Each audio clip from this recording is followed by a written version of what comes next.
Welcome to the Dirty Bag Podcast. I'm your host, Cookie, and as always, thank you for tapping in with your girl. You could be anywhere listening to anybody, but you're here with me. Y'all, I'm excited today. Do y'all know how some people have goals and they have like dream guests, and it's usually a celebrity, like somebody that's in Hollywood. I always look up to the folks across, people that I've met, that I know, whose products I can touch, who I can see at networking events. You know, I like humans, but today the woman here is a superhuman. So her jewelry has been featured in Vogue, People, Essence. You've seen it on some of your favorite celebrities. Fantasia, she damn near done touched all of Destiny's Children. Some of your favorite pastors, everybody, and she is the 2024 Best of Black Dallas winner, the Dallas Weekly Best of Black Dallas winner for Best E-Commerce Business. And now she is here unpacking a dirty bag. Y'all welcome Alexis Daniel, the CEO, the owner, the visionary behind and made by hand. Handmade earrings and accessories. Thank you. That was fantastic. The queen of high fives and good vibes. Period. Okay, high fives and good vibes all day. Come on. How you been? I'm so excited to have you here. I'm good, girl. I can't complain. I cannot complain. I say it all the time. I can't complain. I'm good. You never complain. Hallelujah. That's a blessing. You legit might be one of the most positive people I done been around. That's a blessing. I appreciate that. If the spirit of messy come over me, I just can't even do it when I'm around you. It's okay. It's okay. I used to be there. I used to get with it. Now I'll be like, girl, what we gonna do? And when you say that, I don't believe you. That's good. I don't believe none of I used to. You know, somebody be like, I used to. I'm like, ain't no way in hell. Oh, I used to. I've lived a life, multiple lives. Okay. We gonna get into it. I've earned this. And most really happy people usually got stories behind. I mean, some people, angry people got stories too. But somehow, sometimes when you done live some lives, you done touched a couple of stoves, and had some experience. My Jesus, my Lord. Touched a few. Burning, sizzling hot. Uh-huh. Where did the term high five and good vibe come from? Because it ain't, you say it, but it's you. Oh, you know what? I think, honestly, the Lord. That was a download because I was just like, what do I want to transfer or tell my customer every time I see them? And how can I, transfer and translate really the meaning and the feeling of handmade by hand in a saying or a slogan. It was high fives and good vibes. Yeah. That's what it is. High fives and good vibes. It is. Now, this brand, first of all, when I think of handmade, I think bright colors. Mm-hmm. I think lavish and bright colors, but I think distinct. Because we see a lot of jewelry out here, but you know your pieces. Period. They stand out. As they should. Can't nobody do it like you do it. As they should. It's only one me. Only one. As they should. Only one. Where did it come from? Because I think you've rebranded and you kind of switched up. Oh, for sure. I've changed my business name like maybe 6 times. Legit. It used to be Call Me Althea Accessories. Used to be Consider Me a Dreamer. Ooh, I like that. Alexis Althea Nicole Daniels Accessories. I like all of those. So, too long. Okay, too long. That's fine. Okay, too long. But handmade came from handmade without the H. Yeah. And AND is my initials, so it just makes sense. Handmade by hand because I'm making it by hand. So handmade by hand. So every time you change the name, did you kind of change like the process of how the jewelry is, or has it always had this same flair? No, it's always had the same flair. It's always been the same type of jewelry, same style. Colorful, loud, bright.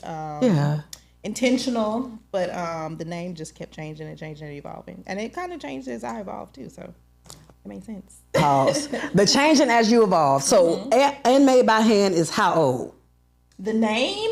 The business. Oh, the business. Yes. And made by hand. I always tell people officially, like legally filed papers. About 6 years. Okay. But I've been making jewelry since 2008. Ooh. Yeah. Oh, that's a lifetime. So you knew what you knew. You knew that you were going to be a jewelry maker. No, absolutely not. What the hell? Absolutely not. Are you serious? Like 2008 was a long time ago. I was just making jewelry for me. I wasn't making it for other people. I was just making it for me because I liked making. I've always liked making and creating. Yeah. So whether it was jewelry or handbags or clothes or Barbie doll clothes, I used to make those too. got a daughter. I like to build furniture. I can weld.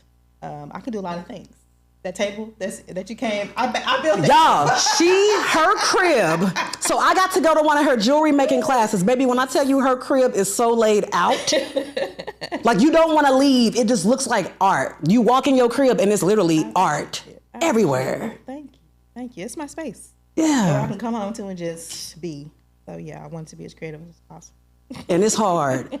Let me tell you, I went to this class. Y'all, I was so stressed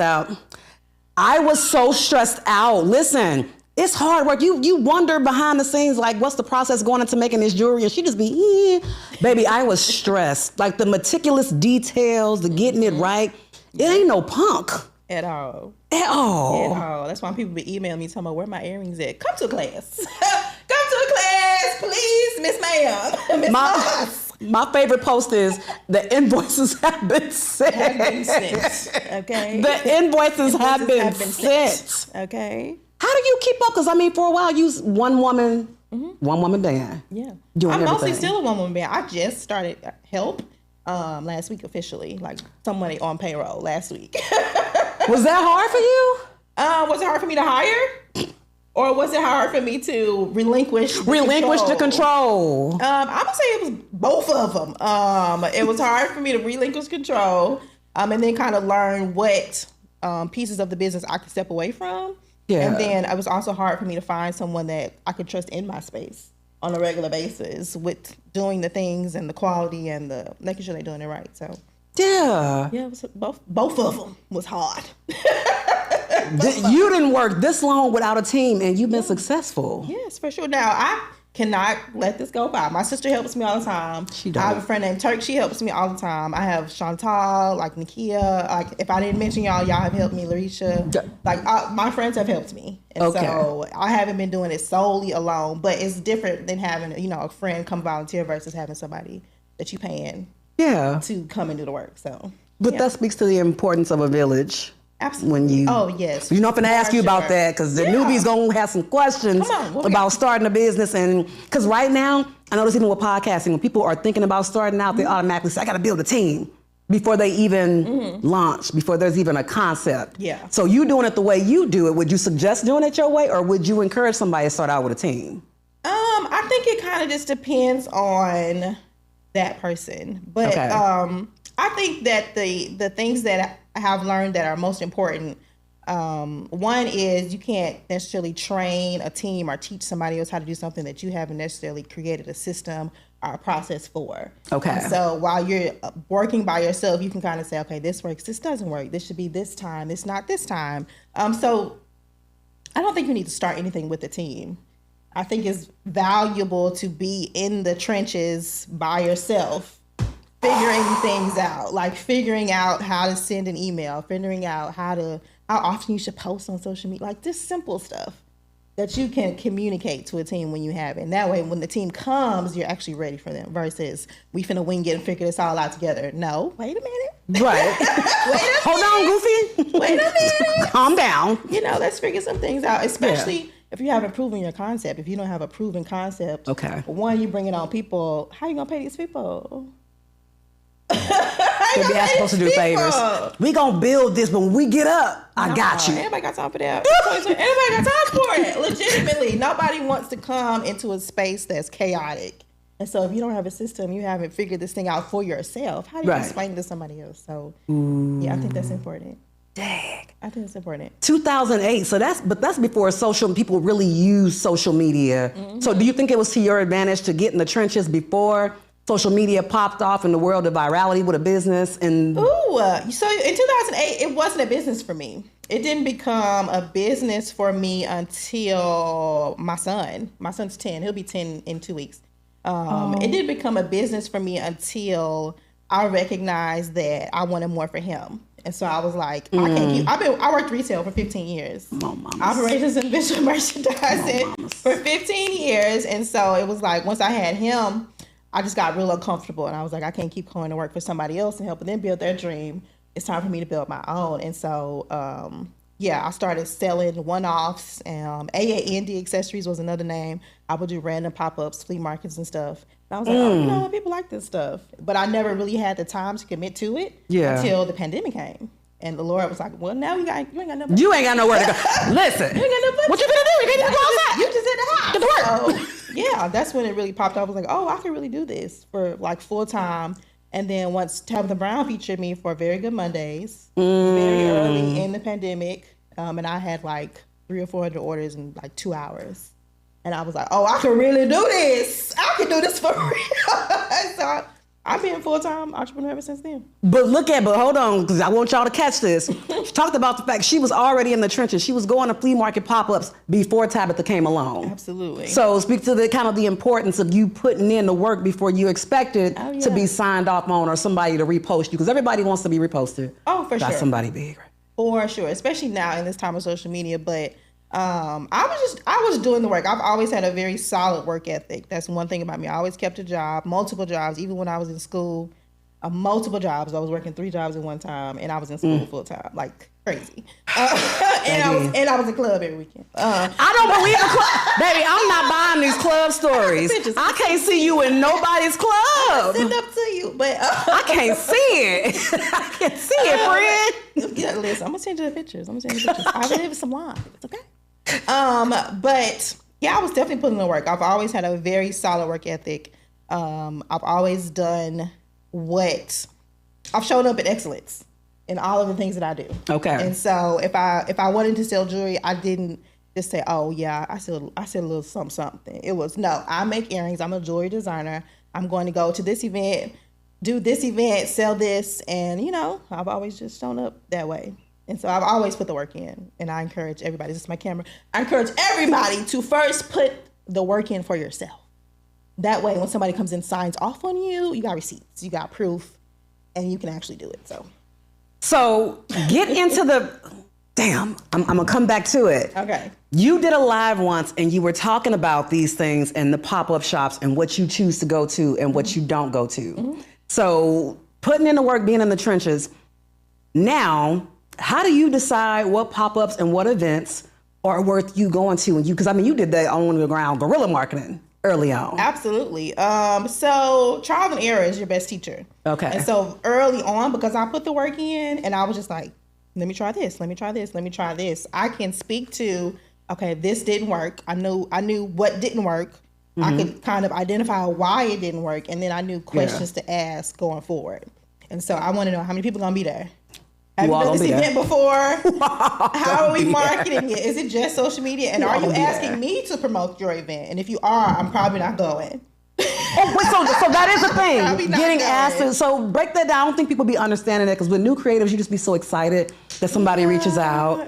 You be excited about the opportunity. I must be there, but it really just depends on the event. So what I mean by that is, the vendors that are coming to your event shouldn't be responsible for promoting your event. Okay. Because if you are, let's say it's an event where they reach out to you in your DMs, are like, hey, I would love for you to vend at this event. Right. Essentially, and if it's their first time doing it or something like that, essentially they're probably relying on your audience that you've already built. For you to bring in customers. Okay. Whereas if I'm paying you money, I want you to promote, and I want you to make sure that the people are in the building to actually spend money with the brands that are there.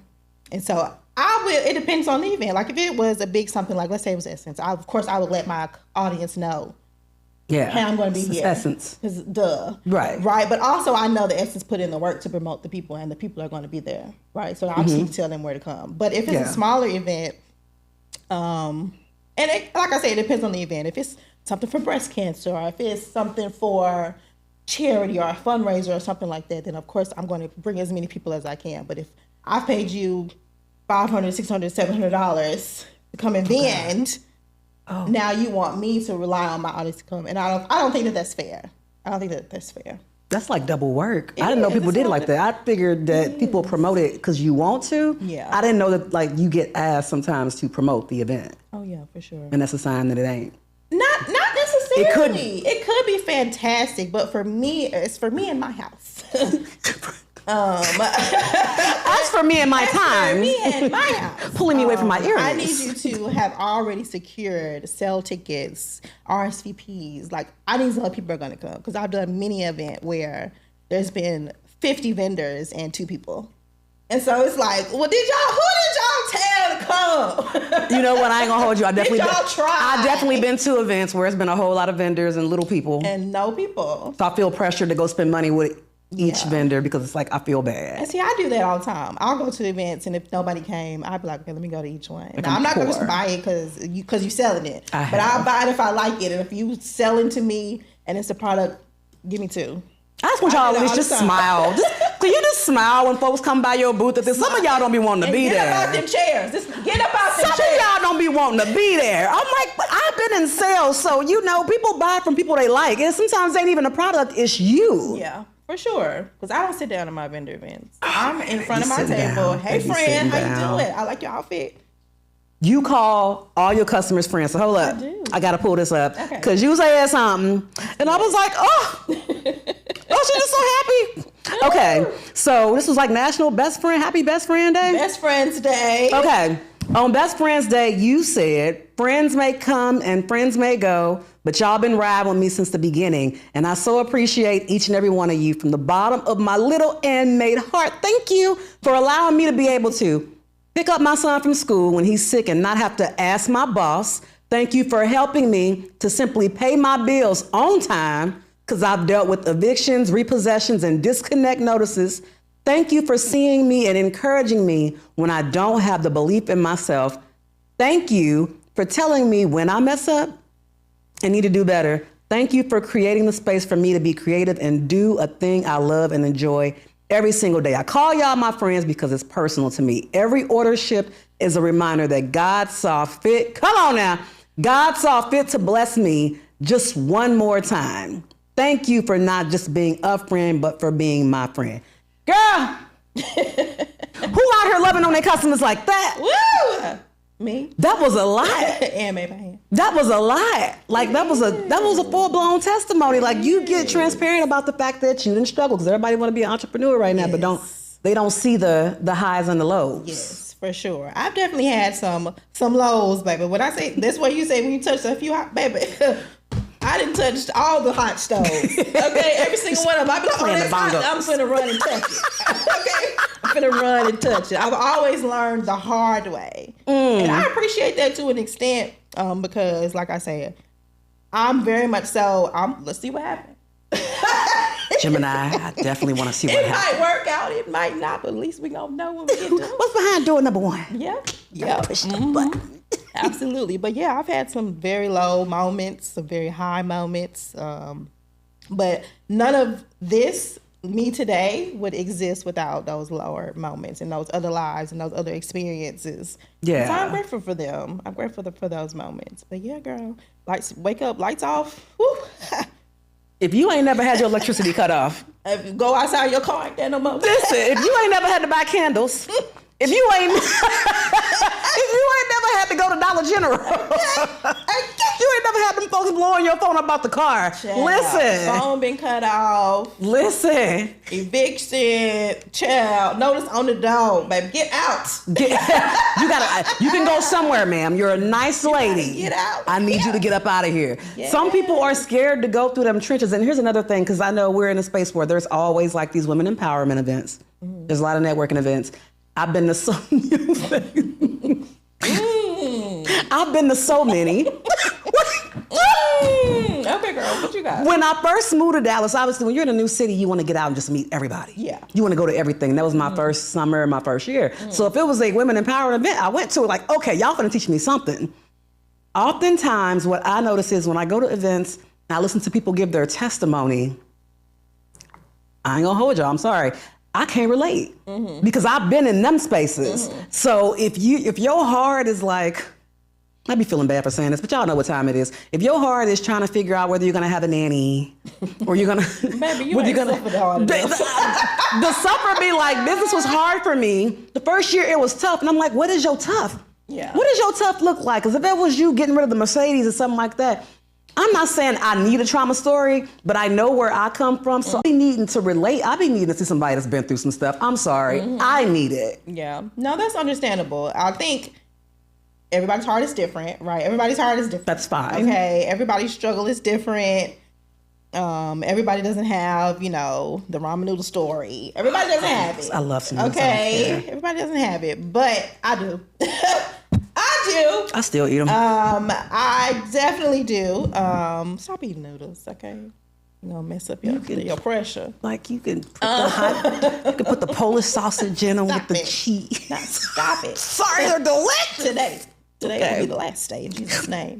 But yeah, I've had those moments, and I think one of the things that I'm grateful for is that I truly believe that I've been graced to have thick skin. And so okay. Talk about it. It's okay for me to say, I've experienced the hard things and not be afraid to say it. Like, there's still some things that I still carry with me that I have not said out loud, right? But I'm working on it, and one day I will say them.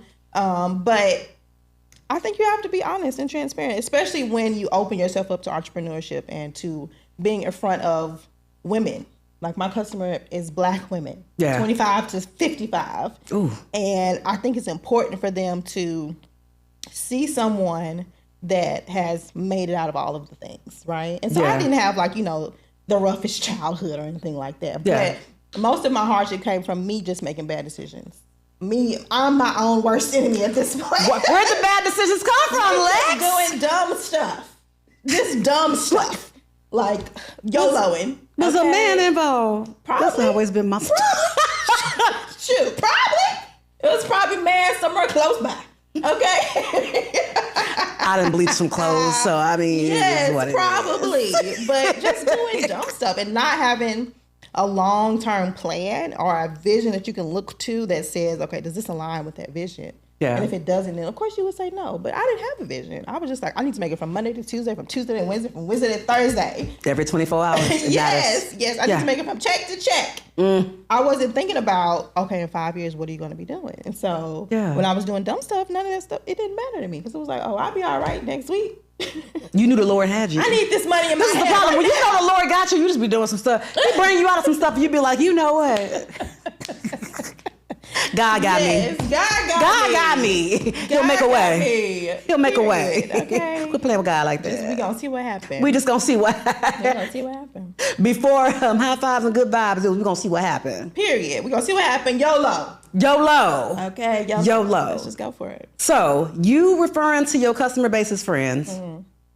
You've talked before about being a different Alexis a long time ago. Mm-hmm. And how you kind of switched up how you deal with relationships and what kind of stopped that for you. Because you're a happy person. It seems like everybody your friend. Yeah, kind of. I mean, you like everybody. Kind of. I think that you won't believe it, but I used to be a mean girl. Okay. I can't see. Thank God for changing me. But I used to be mean. I used to be very mean and hard and guarded and flip at the mouth. I'm still a little flip. Just but yeah, I used to be that person, and I think growing up, I just learned that it was just a defense mechanism. It was me protecting myself, or me thinking that I needed to protect myself. So it was like, I'm gonna get you before you get me. I ain't gotta fight you, but I'm gonna curse you out and make you not want to deal with me. Like, that used to be me. And now, because I feel like I've experienced that side of it, the coin, I can be kind to people. Yeah. Because you never know what people are going through. You never know, like, why this person is having a rough day, why this person has attitude. So it's like, I have a little more grace. I always try to give myself a word for the year, right? And it was grace until I learned a lesson, right? And so it was grace for 4, 5, 6 years. It was just grace, grace. And so it was like, I still recognize moments where I needed grace in those moments, and so I can issue grace now. And so, it's okay to be kind. It's okay to be kind to people. It's not okay for people to play in your face. I was going to say, listen, my next question was, you're a business owner and you're a Black woman, so how do you deal with folks playing in your face? That was literally my next question. With kindness. Oh, man, she good, baby, because I ain't got it. With kindness? I ain't got it.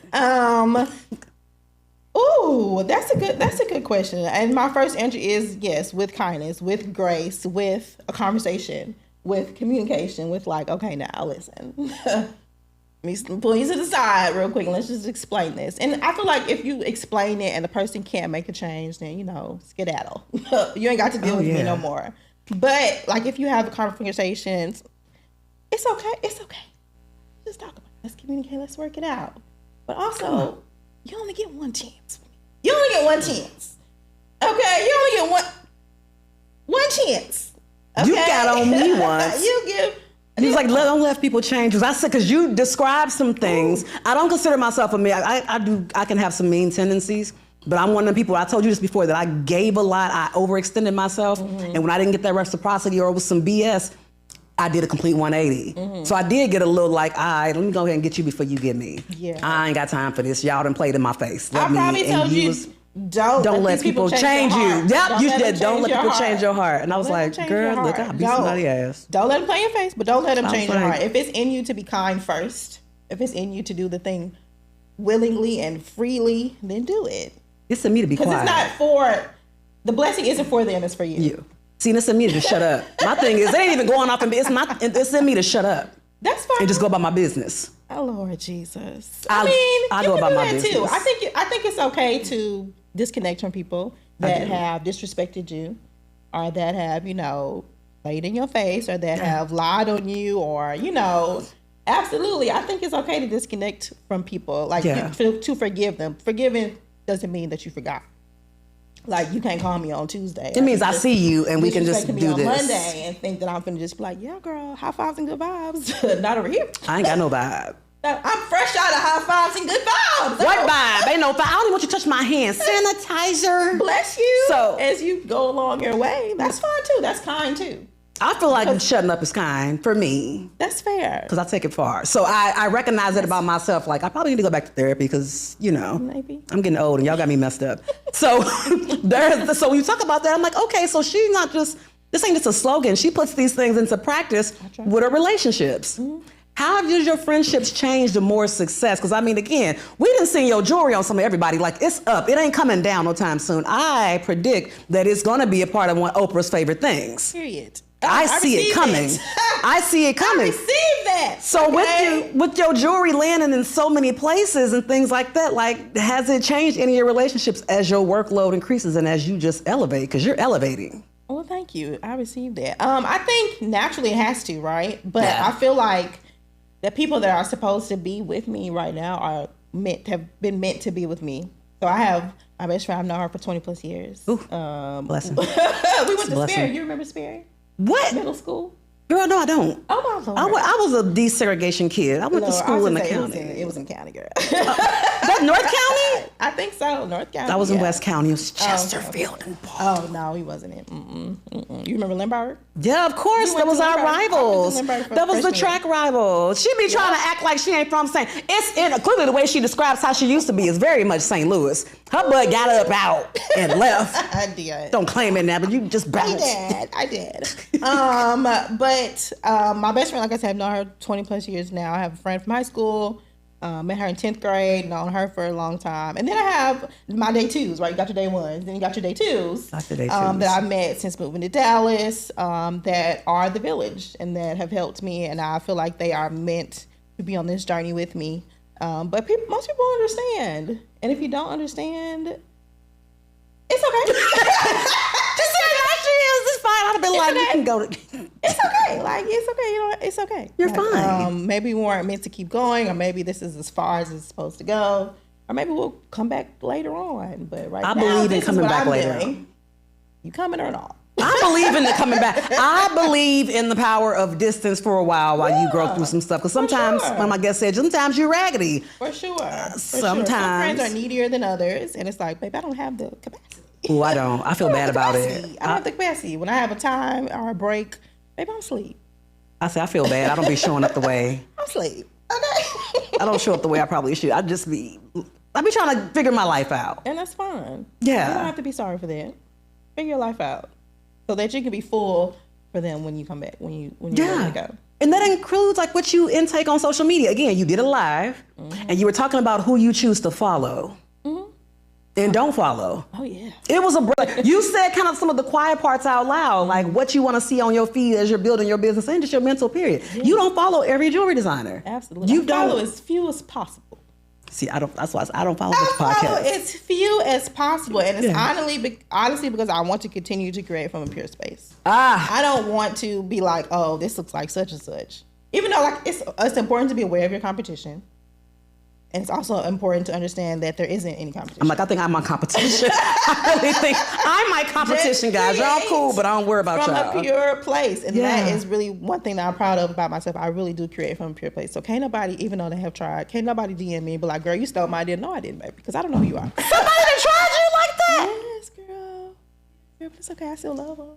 I wish them the best. Oh, baby, you good. Oh, wow. You're amazing. Because I know it's not true. I know it's not true, so there's no point. It's no reason for me to be upset about it. Because, like, girl, what you talking about? But that doesn't make sense. You don't even be following folks like that. But you did a collaboration, I want to say, last year with some other jewelry designers, though. Y'all had something going. Yeah, y'all collabed last year. I did. So Sweeney Style. I can mention them, right? Okay. Okay, perfect. I mean, it's Sweeney Style is a OG influencer, and she put out a post. She was like, "Hey, I'm looking for some dope earring designers, some dope jewelry designers for the summer," and I put my name in the hat, and I was selected with, I'm gonna say her name wrong, please girl, I'm sorry. I think it's Arbachi Chic Street. Oh Jesus, what? What's it, 3113? Not Hibachi. Arbachi. Yeah, we gonna work through it. It's Arbachi She's Chic dope, though. Street. Super dope. Still very dope. Dope. Can't say your name. Exalting in Beauty. Yeah. I don't think was 3113. Yeah, 3113 was a part of it. Who else? Paper Papayas. Super dope humans that create super dope things, but no, I don't follow their content.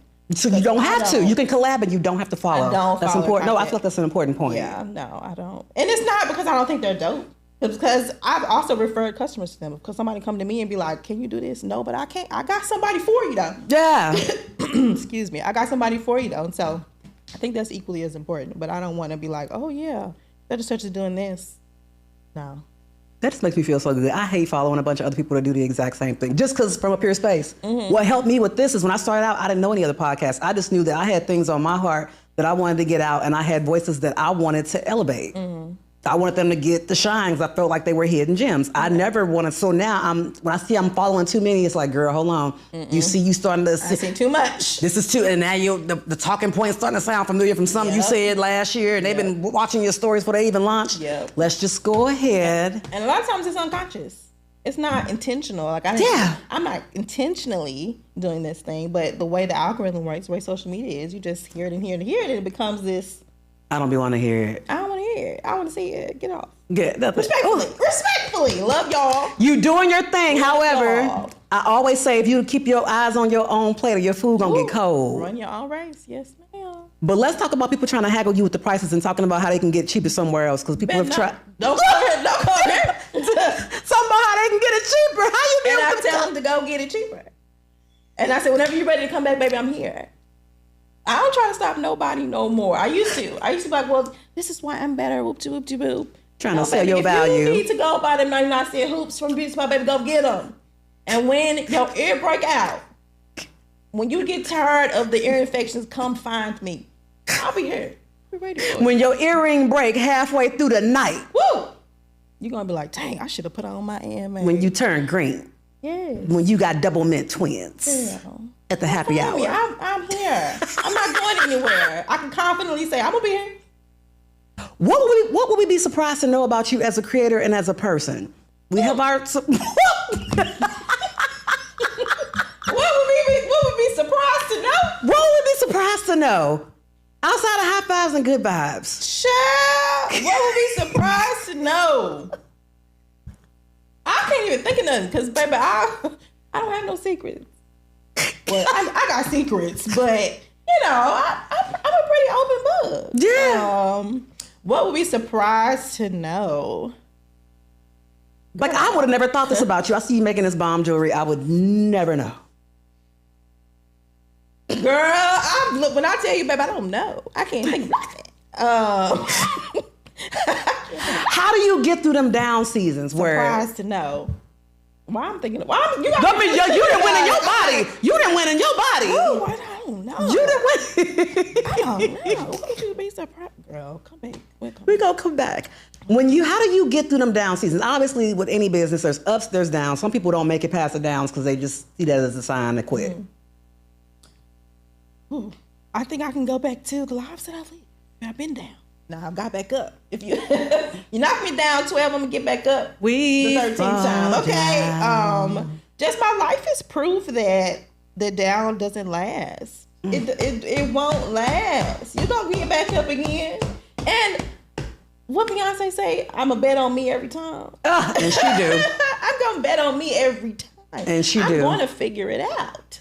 And she so do. when I'm down, I was just on the phone the other day crying to my best friend, like, girl, I won't make no more earrings no more. I won't lose no more. She was like, girl, shut up. I got time for this BS. Fantasia putting you on tomorrow. What are we gonna do to pivot? And so I'm working on some things, but I still enjoy making earrings. Yeah. But the downs, you'll get back up. It's okay. It's hard right now, but it'll be easier. Just keep going. Keep trying. Who's your dream client? My dream clients? Yeah. Tracy Ellis Ross. I see that. We're going to tag her in this clip. I see that. Blow up. I see that. Tracy Ellis Ross. I love just her aesthetic, her beliefs, her vision, her fashion, just everything. Tracy. She is everything. Let me do something special. Let her do something for you. Shirley Ralph would love to get to Cheryl. Ooh, oh man, that'd be a would love good to get one. to Cheryl. That'd be a good one. Who else? Of course, Beyonce. Of course, everybody says that. I don't know that I'm ready to be Beyonce. I feel like that's coming. The way she finds people to do stuff, like the way her team finds stuff. I receive it. That girl that did that cowboy hat, they found her on Pinterest. Etsy. Etsy. Etsy. They found a girl on Etsy. I said, she got a Finsta and she be out here watching. Yeah, she was on Etsy. But Tracy Ellis Ross for sure, just in terms of her whole aesthetic and her message to Black women, her being the example. So Tracy Ellis Ross. Take me out. So something big coming up, y'all. Juneteenth fashion show. This is what, the 160th anniversary, and your fashions are going to be featured. This is the 4th annual, I believe. Yes. Let the people know why they should be there and what to look forward to. Ooh, I'm gonna be a model. This is my first time. I'm gonna be a model. Yes, period. Okay. Yes. So what people should look forward to is just the safe space to be Black, to exist as yourself, as your full self, to have a good time, and to celebrate with other people. So originally I changed my idea multiple times, right? But the looks that's coming down definitely elevated. I'm showing you guys some new pieces, some new collections in terms of 18 karat gold. I'm always here for the fashion because I don't make clothes necessarily, but the fashion show gives me an opportunity to step outside of the box and kind of create the pieces that I would make if I was a clothing designer. So I'm excited. Yes. I'm always excited. Why is jewelry an essential part of your wardrobe? Tell people why they need jewelry. Ooh, why do you need jewelry? I think you need jewelry because it honestly helps you tell the story, tell your story. It helps you feel better in the way that you show up. It helps you be more confident, hold your head up a little higher. It helps you start a conversation in a room where you might be in a corner or something like that, as people naturally gravitate to you, like, oh my God, I love that bracelet. Oh my God, I love that ring. Where'd you get it from? Like, it just helps you feel good in the skin that you are, or in the skin that you're in. And that's really why it's important. That's really why I do it. Like, there's so many women that tell me, hey, you gave me the confidence to apply for the job. I had my Zoom interview and I felt so good. And it's like, okay, let me keep making earrings because these people, it's important. It's important. They feel it. You just feel better. And honestly, I know it's cliche to say, but when you look good, you feel good. And so that's what it is. That's what I try to do. With no green necks. Period. No green necks. That's not cute. No double mints. Without the green necks. Okay? All right, so you got to tell everybody where to shop, where to find you, where to order, all of that good stuff. So you can find me at andmadebyhand.com. That's ANDMADE byhand.com. Instagram andmade_by-hand, Facebook andmade-by-hand, TikTok andmade_by-hand, all the things, okay? Or you can catch me at a local, well-attended, well-promoted pop-up in your city, okay? And yeah, that's it. I'm on Instagram live all the time, okay? Oh, baby, she be going live. I be in my DMs. Live sales. Okay, yeah. Live sales and a live word in her live crib. Yes, for sure. All the colors. Or come to a make and take class. Come to a make and take class. And it's so fancy. Well, I think it's July 19th. That's the next one. July 19th. Come to make and take class. It's so fancy. And see, get to experience me. So or if you're in Dallas, you can come shop at the showroom. You come shop in person. Oh, it's pretty. Even the hall. It's like this hall full of, it's like the Willy Wonka of jewelry. Her crib is like the Willy Wonka jewelry factory. Because you walk in, it's a dream of colors and just fashions. Yeah. Yes. Well, girl, thank you so much for finally, man. Thank you for having me. Thank you so much for coming on. I wish you all the success. I wish you all of your dream clients. We already know that it's not slowing down. Thank you. And I appreciate you for having me. And before I go, I see you. I appreciate you. Thank you for this. Thank you for championing quiet voices or silent voices, Black women. So I appreciate you. That's what we're here for. There's two St. Louis girls, even though she don't claim it. It's okay. Child, you know what? You better start saying I don't claim it. And the reason I don't is because I really became who I am in Atlanta. I became who I was in Joplin, Missouri during college. So I feel Atlanta. that. So I was born in St. Louis, but Atlanta raised me. Okay. I can see that. Atlanta raised me. Okay. Come on now. Atlanta. Shout out to, I'm always in Atlanta for everything. That's a funny thing. Podcast related, I always go to Atlanta because that's where the lessons, that's where the teachings are. So I ain't gonna hold y'all. That's where I go when I need to learn. So shout out to Atlanta for teaching people some things. Lemon pepper hot. Yeah. So thank y'all so much for joining me as always. Whatever we got going on, y'all, because people still getting sick, wear your mask, wash your hands, socially distance. And when you get a free moment, please remember to clean out your dirty bag. Till next time. Darling, there's only one God. Well, darling, there's only one God.